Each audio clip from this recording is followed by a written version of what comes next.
Hello, everyone, and welcome to BFW 2401, Week 2, Risk of Financial Institutions. So the way I planned this presentation is I divided the slides into two parts. The first part is 26 slides, and we will talk about the whole matrix of the bank risk. There are around 10 risks, which actually they are the subject of the whole semester. And the second part, we will talk about the interest rate risk. Why I am doing that? Because in the first part, we will just give you an introduction about those risks. We will define each risk of those 10 risks. Now, in the second part, we will talk in depth on the first risk, which is the interest rate risk. Now, just to give you an idea, when we talk about risk, bank risk, and we have to do we have to deal with them from three issues. So first of all, we want to define the risk so we know what is it.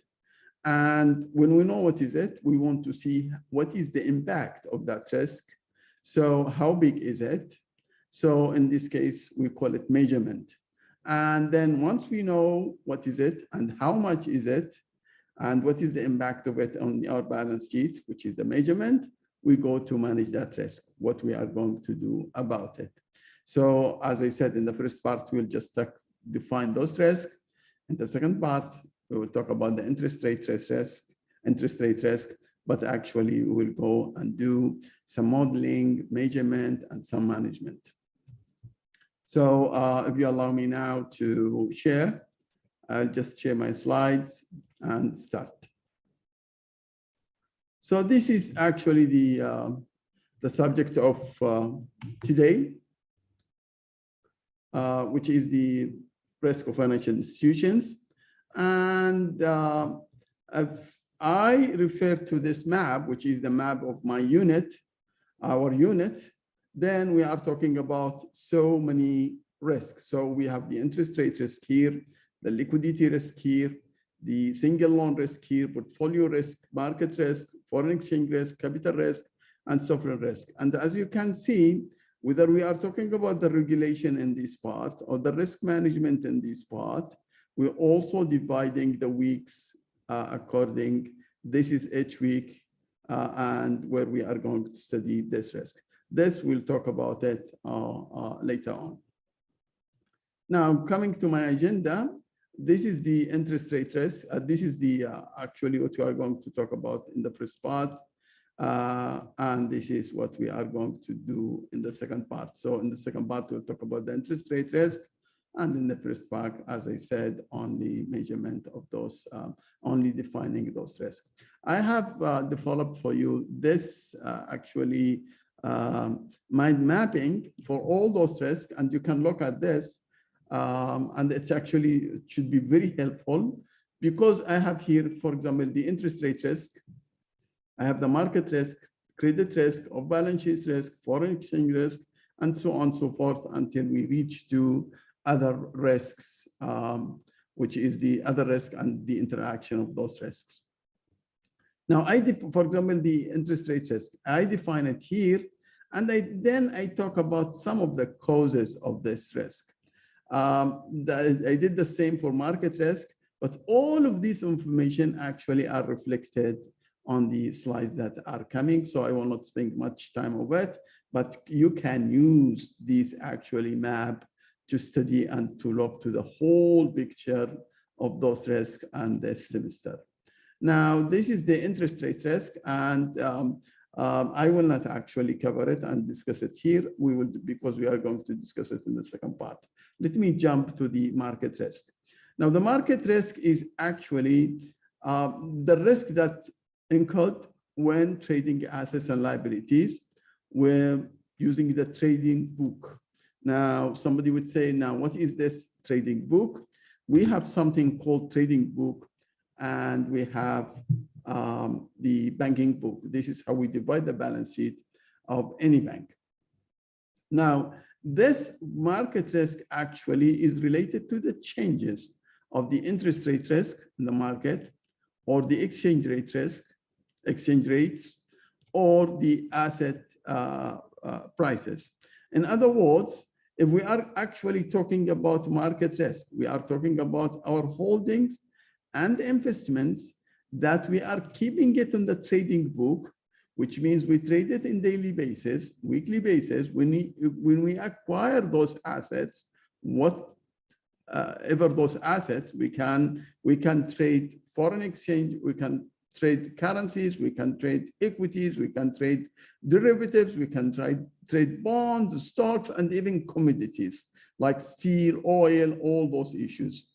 And the purpose of buying and selling those assets as actually for the sake of trade. But when I give a loan, for example, that will stay that for a housing loan for 20 years, that housing loan will stay for 20 years. When I acquire another company, or when I acquire another company, like a sister company, for example, if you look at one of the biggest bank here in this country called Public Bank. Now, Public Bank is the biggest private bank here. If they acquire a fintech company or they acquire a startup, then they acquire it to help them in their operation or to expand their growth. And so the purpose of it actually to hold it, not to sell it in the next auction, but they want to keep it there. That one is called the investment book or the banking book. But for example, if a public bank acquire or buy an insurance company, small insurance company, or a small fintech company, so they will keep it for a long time. This is the way I want you to understand the difference between the trading book and the banking book, which we call it sometimes the investment book. Now, market risk can be very, very risky to the bank. And we have seen so many banks collapse because of this trading, because sometimes you take huge exposures. And when we take this huge exposures, you are exposed to huge losses that the bank capital cannot actually compensate these losses or buffer those losses, and end of the day, the bank collapse. We have an example here, for example, Bearing Bank. This Bearing Bank, they used to have some operations, some branch here in Singapore, and actually they were trading in the Japanese Nikkei stock market index, and they take huge exposures.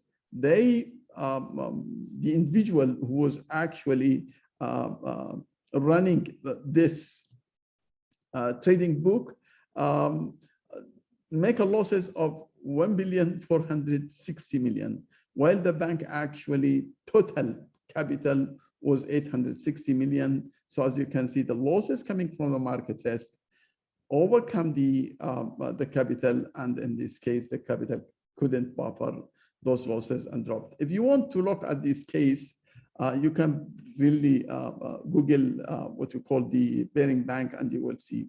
By the way, just to explain it here, when I bring any examples and cases from the industry, those you will not be responsible about it. And this is why I'm giving this hint. No, Bearing Bank is a case and not examinable, so you don't have to worry about it. It's just for your information. Now, let me go to the balance sheet. Look, the balance sheet here, this is the assets and liabilities, like any assets and liabilities for any normal balance sheet, we see it. But the difference here, we see something called banking book and trading book. Now, the banking books, as you can see, in the asset side, we have cash, loans, premises, and equipment. This is the fixed assets. And we receive the money from the deposits, other liquid funds, and we have a capital. This is actually in the banking book. Now, in the trading book, here is the trade. We can go long or we can go short, and I will explain it. What do we mean by going long and short? Because we buy all those assets for the purpose of trading them, selling them in intraday trading, maybe in the next hour, maybe for 1 week, maybe expend over that or less than that. But the purpose actually to sell them. So if I go long, actually the purpose of taking all those assets, they were in low prices now. And I think if I buy them now, the prices, we have this, a positive outlook of the market that the prices will go up. So you buy them now, you keep them. When the prices goes up, then you sell them. And this is, if you want to know more about this, actually an investment class will tell you how to take this portfolio and what is the trading strategies and all those issues. So the bank do trading strategies, but our concern here is to know what is the market risk to the bank, which is the losses of this trading. Now, this is if I go long, I buy when the price is down and sell. Now, why we can have the same thing, but going short, which means if the prices now is high and you expect the prices to drop in the future, maybe some of those bonds, commodities, foreign exchange currencies, equities, whatever, the prices are actually high and you expect the prices to go down in the future. So brokers provide their customers, and actually there is so many banks do this, huge banks do this, like huge brokers. They will provide those facilities, allow you to give you those assets, allow you to sell them now and still a liability because you owe this broker those, you owe the broker all those, the value of those assets you sell now. Now you wait for a long time, for some time, and the prices goes down, then you sell it and you get the difference. I will give you an example. We have here a company called Sime Derby. If Sime Derby now is selling their stock for $10 or 10 ringgits, and you think the price is actually, it's underpriced, it's overpriced. So now you lend it, you buy it from your cost, the facilities will be provided by your broker. And in this case, you can sell them now for 10 ringgits. But the price is actually the real prices or the fair prices of these stocks for Sime Derby is 8 ringgits. So you wait maybe for the next auction, that next auction, which you choose to take, maybe next month, next day, next week, depends on the market movement. You buy them for 8, then you give them back to your broker. So as you can see, you sell them for 10 and you buy them for 8, you make 2 ringgits out of that. You are talking about, shares, for example. You can't talk about any other stock. So this is the situation. But the purpose I want you to know about this balance sheet, that banks actually are subject to market risk, and that market risk is coming from the trading book, and this trading book changes coming because of the interest rate risk, interest rate changes, foreign exchange changes, or the volatility on the equity market. Now, let me go to the next one, which is the credit risk. Now, credit risk is the most common risk actually we have when we talk about banks, because this is the traditional activities of the banks is giving loans. Now, you can give loans or you can buy bonds or stocks from other companies as investment, and those companies actually default. So, or this customer default. So you give a huge loan, for example, for a business, and that business default. And when we say default, the definition of default is 3 issues. Either they don't pay you in time, or they don't pay you the interest, or they don't pay you the principal, or they don't pay both. So delaying the payment is defaulting. Not paying part of the interest or the principal of all are actually credit risk. So when we define, we have an interesting definition for credit risk. And when we say now about the defaulting, actually we are talking about the large downside risk. So defaulting of banks, principal, interest, or and delay of the payments. This is what we know of defaulting. But there is another interesting definition for what we call limited upside risk. So if you make an investment today, and this is different, if you make an investment, say you are a huge bank and you decided to hold for 10 million, there is an issue of bonds, and this issue of bonds, you invest $100 million in those bonds. And the issuer will give you, say, a 5% coupon. But later on, after the COVID, when the situation is improving, now the bonds with the same risk, is actually are paying 6% or 7%. You didn't lose in your investment, you still get the 5%, but that upside risk is actually you are now getting 5% while the other people in the market are getting 7% or 8%. And this is actually related to your forecasting, related to your analysis, related to your expertise, that may be one of those problems. But actually, we call this upside risk. So the upside risk focuses on the uncertain positive return. So there was a return that you expected you can get more, but you actually, you still get less for your investment, and you could have achieved more if you waited a little and invested in those bonds with high coupon rates. So maybe this is just new for you, or this is the traditional we know. Okay, let me go now to the credit risk, continuing with the credit risk. So also another definition or another classification of credit risk is we have firm-specific risk and systematic credit risk. So we have firm-specific credit risk and we have systematic credit risk. And let me explain it to you here. When we talk about specific firm credit risk, it is a risk that related to that individual company. For example, if you buy bonds from Apple, Apple is the huge, a technology company. And because of this, development of the G5 and the G6 and, the competition from Samsung, from maybe newcomer to the market. So, and maybe because of bad governance inside Apple company, the company defaulting. And that actually is not related to other companies. Other companies may be good.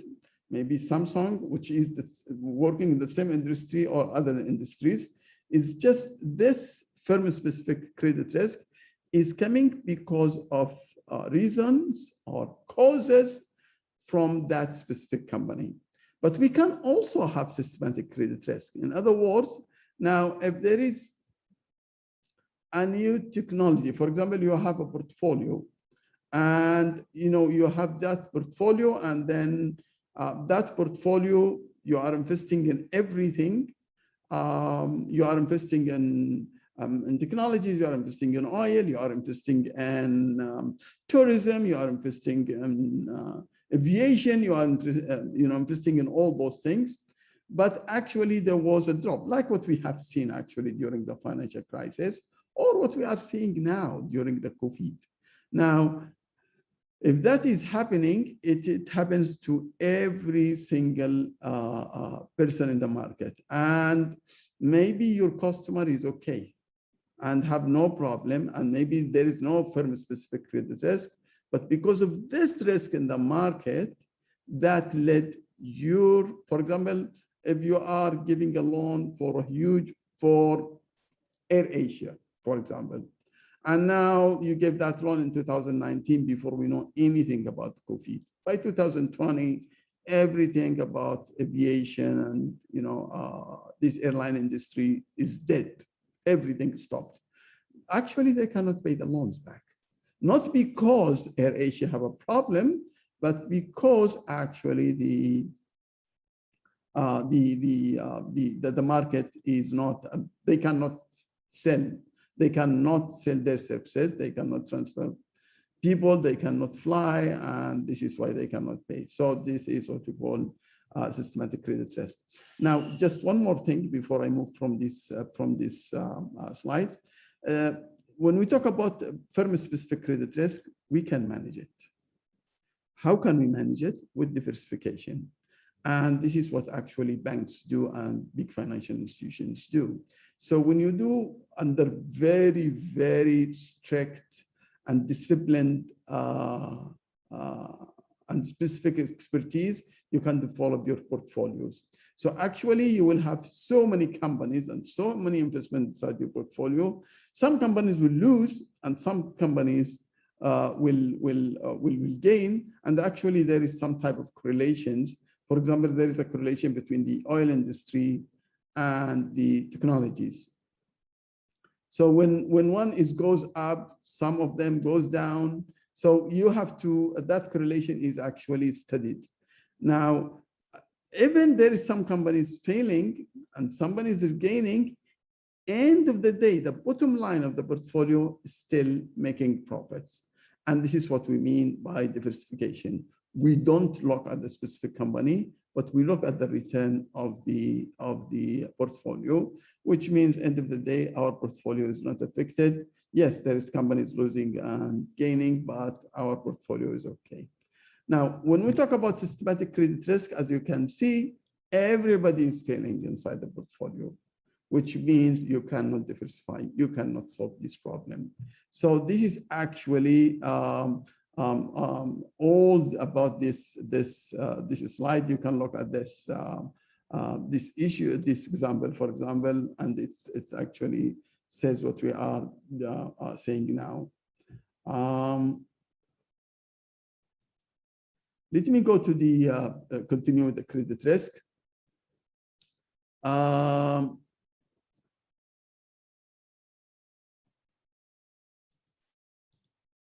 Now, let's talk about the measurement of credit risk. Just a little measurements. We have, when we go to credit risk in week 7 and 8, we'll talk about so many things. This is just very specific. So we have what we call, as I told you, the defaulting can come from late payment. And to tell you, in this country, I think in Bank Nigara, they report, you can see the reports for the whole banking system. They have two categories, the Islamic banks and for the conventional banks. Now, they will tell you if it is one, they expect the NPL, non-performing loans. And let me explain what do we mean by non-performing loans. Non-performing loans, NPL. That means if you are, for example, taking a housing loan or a business loan or a car loan, and you are late in your payments for 3 months or 90 days, then in this case, you are defaulting. I think in this country, it's 1.5%.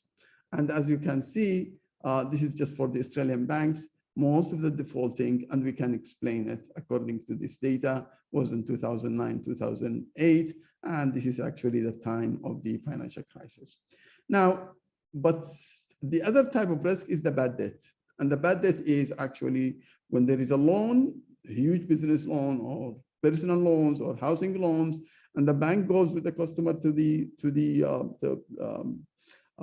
court, and there is a clear case that this loan is not going to be paid. So in this case, it will be a bad debt, and in this case, you have to write it off. So this is also another measurement of credit risk. We are not measuring actually, but this is just 2 examples brought in the chapter, and I want you to look at it while we are talking about here. Just to give you an explanation here, don't worry about this. In 1991, actually, there was restructuring for all those loans. This is Australian data. And actually, this is why they wrote so much loans that given during the 1980 to the 1989, and then they write it all off and they retire it here in 1991. You can also look here in 2008, there was another issue, which is, it looks like here, the NPL or the bad debt was also written here. So this is 2 issues. I also taken simulation data, and you can see this is for loan reserves. This is another major. Loan reserve means it's not a delay in the payments. It's not a write-off. It's only the provision. When you have a provision and you expect some type of losses, so end of the year, the auditors and the bank and prudential, thinking of running the bank, to be very prudent in this issue, you have to make what we call loan reserves. And the loan reserves means you don't write it off, but you expect that there will be some problems. So you want to take consideration from now. And this is why we consider it as a major, what we call a measure of credit risk. So if you see a bank with huge loan loss reserves, that means their actually loans are not okay. If you see also a bank with high NPL is a problem, high bad debt is clear, but I mean the loan reserve indication of expected losses in loans. Now let me go continue with the off-balance sheet risk. Maybe this is one of the issues that is new for you. And the off-balance sheet is actually these operations banks do, but they don't show the balance sheet. They are commitment, they are contingent liabilities of contracts they do. They go in a very huge contracts and derivatives that is not matured yet and will materialize later on. So in this case, it's contingent liabilities. As of now, you cannot see it in the balance sheet, but later on you can see it. Banks gave guarantees, bank open or LCs, what you call letter of credits, and we will talk about it later on. Don't worry about it.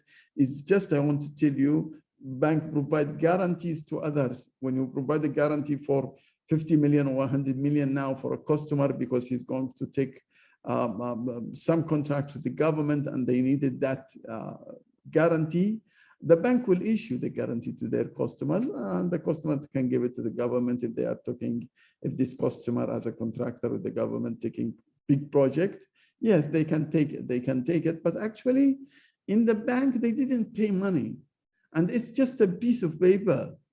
Okay, now it can be electronic, liability or electronic commitment, but end of the day, it is not actually a payment, but it can be a problem in the future if the customer or this contractor who is a customer of a bank default with a third party, which is the government or any other, party, then that third party will come and ask the bank to pay. So right as of now, when I write the guarantee, for example, I have nothing to worry about, but actually it is under the table there. There is a liability that could happen in the future. This is what we call off-balance sheet. Now, off-balance sheet can take so many shapes. We can talk about, as I told you, guarantees, letter of credit. We can talk about derivative contracts. We can talk about so many things banks do, and it doesn't show in the balance sheet, but it's actually a contingent payments. This is what we call it, and I have defined here letter of credit, loan commitment, derivative, positions. Sometimes if you need to read, if you need to expand your understanding, please consult the book, and the book will give you more information about it. Now here we talk about speculative activities using a balance sheet create considerable risk. Now, when we talk about speculative liabilities, just to make it easier for you, it is this trading on derivatives and speculation. So we can speculate in derivatives, not hedging, and we will talk about this in the future. We just, speculate on the prices of anything, and we can make contracts. Now, foreign